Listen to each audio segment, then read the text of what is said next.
Goodbye my love, ngã cái ôi nhìn trái kiên. Goodbye my love, trong cái bù nhịp gió kiên.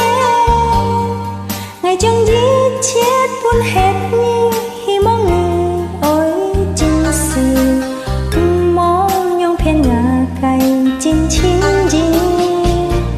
Goodbye my love, ngã cái ôi nhìn trái kiên. Goodbye my love, kiên hạ ôi cả nhị phút ly. Ngày bơi chân ôi nhị thói xin lì.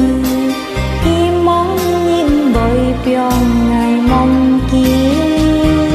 Ngày chân xin chào nhị, buồn non cái chín xin chào nhị. Duyên hẹn cái xin chào nhị, thiên mít nhung trình xin chào nhị.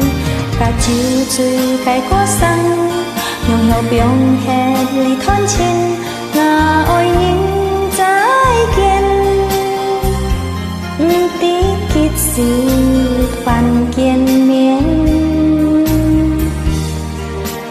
Trái kiên là ngà ôi nhìn. Ngày duyên dần mới mong kia nhỉ. Rất hi mong nhỉ, mới mong kia hết ngày. Hoa nên chết cả. Anh mới chịu kiên miên cái kỳ phui không? Em mấy?